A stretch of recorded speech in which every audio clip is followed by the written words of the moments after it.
Magandang hapon sa inyong lahat.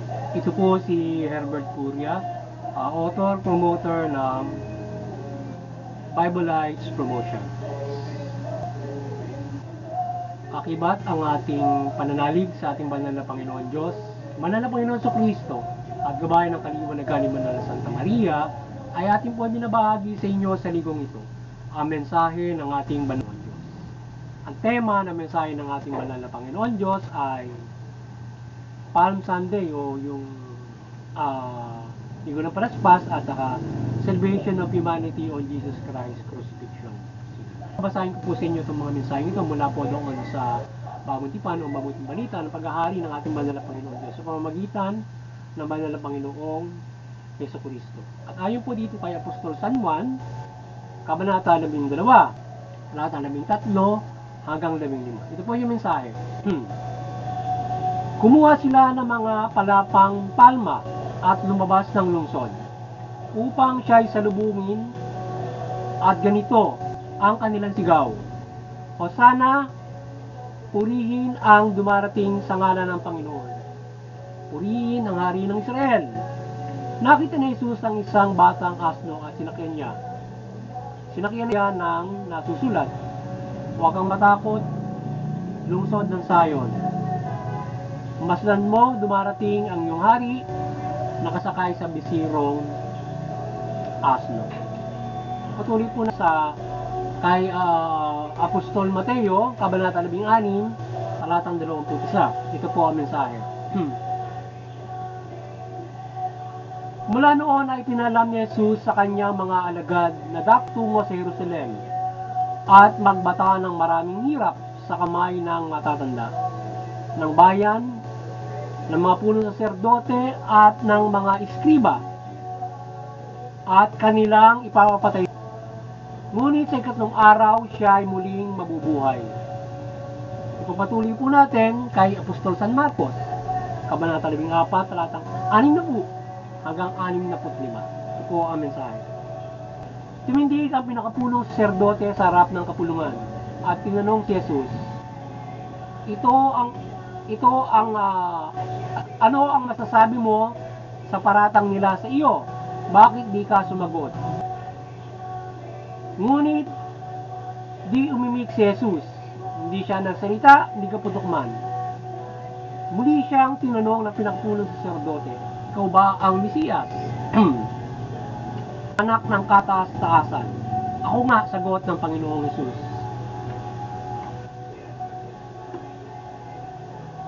At makikita ninyo ang anak ng tao na nakaupo sa kanan ng makapangyarihan. At makikita ninyong siya ay dumarating, nasa alapaap ng langit. Winak na pinagpunong sa saserdote ang sariling kasuotan at sinabi, hindi na natin kailangan mga saksi, kayo na ang nakarinig sa kanyang kalapastanganan sa Diyos. Ano ang pasyon nyo? Ang hatol nila ay kamatayan. Ipapatuloy po natin kay Apostol San Marcos, Kabanata 14, nga po hanggang 65. At niluwaran siya ng ilan, pinilingan at pinagsusuntok, kasabay ng wika, hulaan mo kung sino ang sumuntok sa iyo, at pinagkasamal sa bantay. Ipatuloy ko po natin kay Apostol San Marcos, Kabanata 15, talatang 16 hanggang 20. Ito po ang mensahe. Si Jesus ay dinala ng mga kawal sa pretoryo, ang tirahan ng gobernador at kanilang tinipon ang buong batalyon. Sinuotan nila si Jesus ng isang balabal na purpura. Kumuha sila ng halamang matinik at ginawang korona at ipinutong sa kanya. At sila ay patuyang nagpugay sa at bumati niya, mabuhay ang hari ng mga Hudyo. Siya ay pinagampas nito ng tambo sa ulo, pinagluluran at palibak ng niluhod-ludan. At matapos kutyain siya ay inalisan ng balabal, sinuotan ng sariling damit at inilabas upang ipako sa krus. Pagpatuloy po natin kay Apostol San Juan, Kabanata 11, talatang 16 hanggang 18. Ito po ang mensahe. Tinuwangan nila si Jesus at lumabas siya ng pasan ng kanyang krus, patungo sa lugar na kung tawaging dako ng bungo.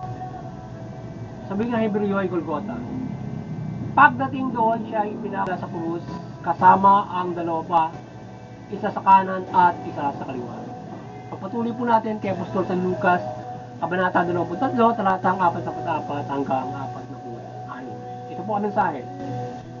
Na ikakalabindalawa ng tanghali ay nagdilim sa buong lupain hanggang sa ikatlo ng hapon.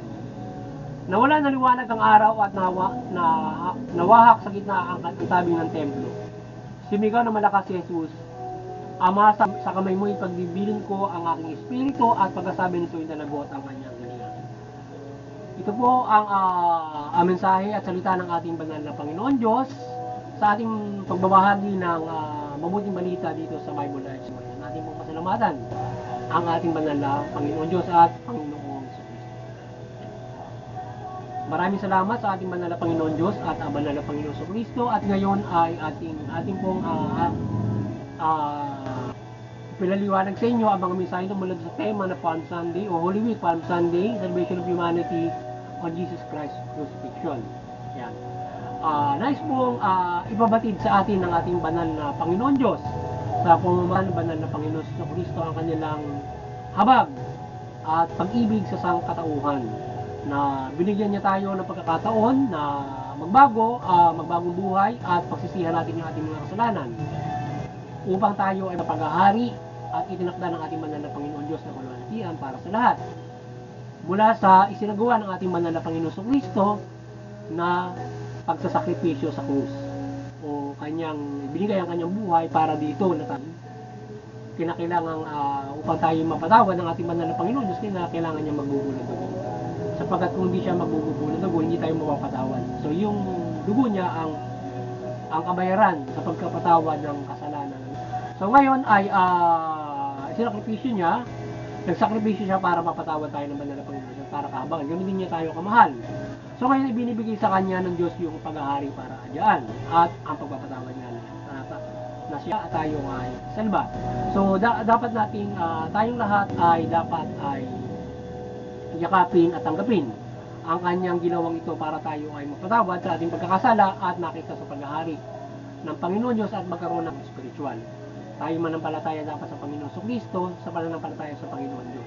So pailalim tayo sa paghahari ng Panginoon Kristo sa pananampalataya natin sa Panginoon Diyos, sapagkat nasa Kanya yung kapatawaran. So kailangan matanggap natin at kilalanin natin ang Panginoon Kristo at ang Kanyang pagpapatawad sa atin ng Panginoon Diyos sa pamamagitan niya. So kapag ito ay kinilala natin, na tayo ay pinatatawad ng ating banal na Panginoon Kristo at tayo magsisisi sa ating pagkat tayo ay magkakaroon ng pag-asa na magkaroon ng bagong buhay o makisa sa buhay na walang hanggan. So kaya dapat pinababatid ng ating banal na Panginoon Diyos mula sa Panginoon Kristo na pagsisihan yung kasala natin at itong kanyang pagsasakripisyo ito ating dapat na palaging isa puso, isa buhay, na tayo ay magsisi sa pagkakasala. Pangalawa, tayo ay magkaroon ng matibay na pagsandig o matibay na pananampalataya sa Panginoon Diyos, kagaya ng Panginoon Kristo, para tayo ay hindi at para tayo ay maging matibay sa ating pananampalataya. So yan ang dapat na gawin natin. Kaya napakabigat ng paghihirap na ginawa ng Panginoon Kristo. Siya ay binastos, siya ay niluran lahat ng mga kasamaan, kunyuhan ginawa sa kanya, at hanggang sa ipako na nga siya po. Nung siya ay namatay na, siniguro pa siya, sinaksak pa siya doon sa tagiliran. So ganun kabigat ang ginawa sa kanya. Sobrang pambabastos, sobrang ang ginawa sa kanya, at pananakit ang ginawa sa Panginoon. So kumbaga sa ating bagong panahon, matinding human rights violation ang ginawa sa kanya, na siya ay set up na ganon. Niniwalaan niya. Kasi kumbaga man, mga panahon na ng kaso niya ay siya ay blasphemy. So yung kapag nag-blasphemy ka, ang kanilang parusa kamatayang spiritual. So yun ang kanyang parusahan. So ngayon ay hindi naman siya maparusahan noon ni Pilato, sapagkat siya ay wala siya nakikita kasalanan doon sa batas nila.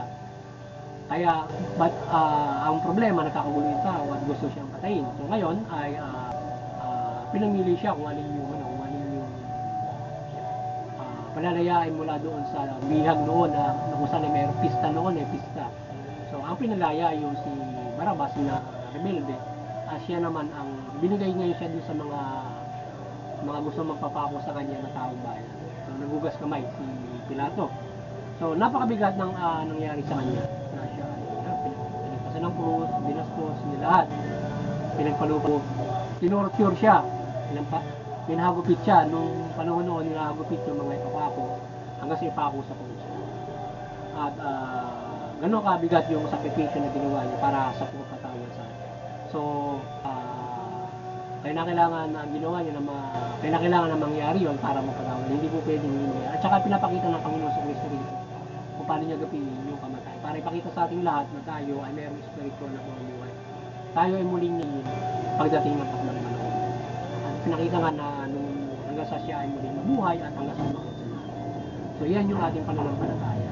Sa ating Panginoon Diyos, wala pa kayong Kristo Kristo na tayo ay maasa pagdating ng takdang panahon ay muling bubuhayin kung hindi sa panahon ngayon darating ang Panginoon sa Kristo. Ngayon, kung sa panahon ngayon darating ang Panginoon sa Kristo ay hindi lamang tayo kundi tayo ay hindi na makararanas pa ng kamatayan kung tayo na spiritual.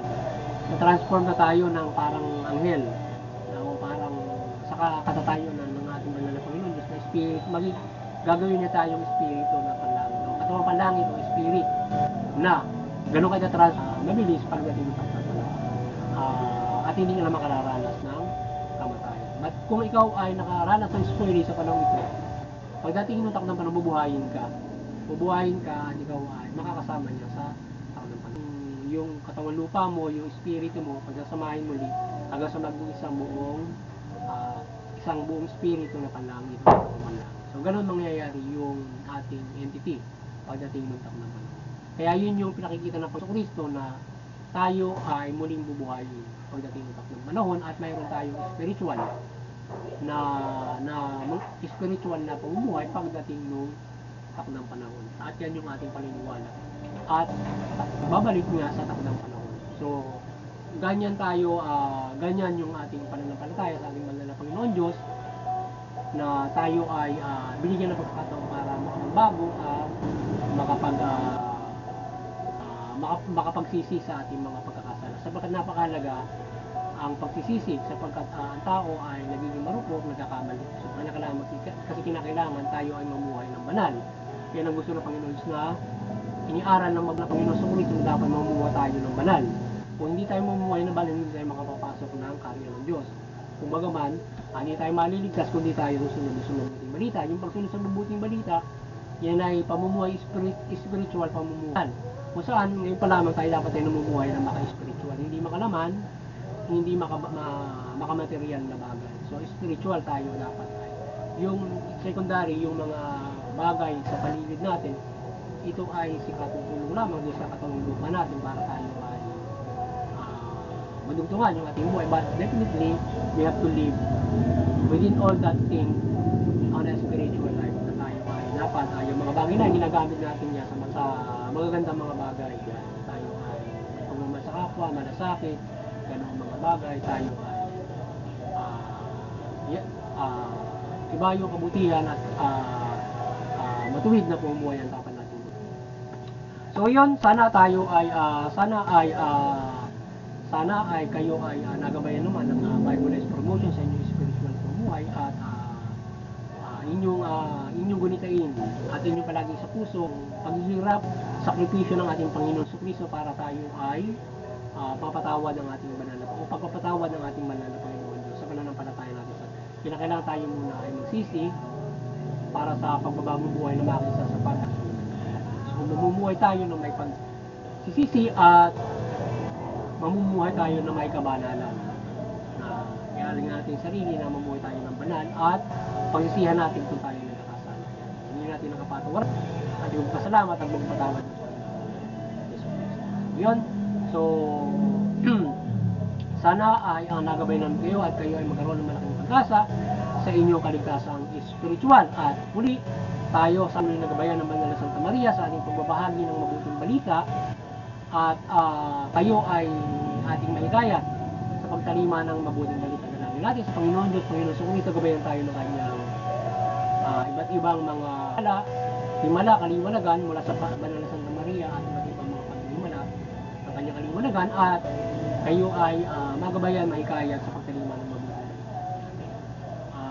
Magkaroon ng malaking pag-asa sa kalidad spiritual, at kayo ay magkaroon ng iba yung kalakasan at iba yung pag-asa para talimain ang mabuting balita sa gabay ng banal na Santa Maria ng kanyang Panginoon. Even though hindi man tayo gabayan sa panahon ito ng marami pa rin gabay ng mga paghihimala sa ating banal na Panginoon. Simula sa pang-araw-araw na pamumuhay hindi lamang sa pag-aaparisyon o mga ganyan mga himala, mga kaliwanagan. Maraming paghihimala na ginagawa sa ating Diyos. Karoon natin kinakain, buhay, iba't ibang mga bagay. Nalalagpasan natin ang mga bagay nito. At sa pamamagitan ng pananampalataya natin sa Panginoon Diyos, ay makikita natin ang pagpapalang yan ng ating mga Panginoon Diyos. Yan. At may tuniki, patuloy na tayo magkaisa sa ating mga reliyon. Maliwanagan kayo ng banal na Santa Maria, at magkaisa tayo sa interfaith unity. Tunuan natin ang mga reliyon. Bang makagabay tayo ng kapayapaan, pagtutulungan, pagkakaisa ng sangkutyan. Iwasan yung hidwaan, sigalutan, labanan. Nawi sa karasan, digmaan. At doon sa CBCP and Vatican Church, patuloy ay maliwanagan ni Banal Santa Maria, at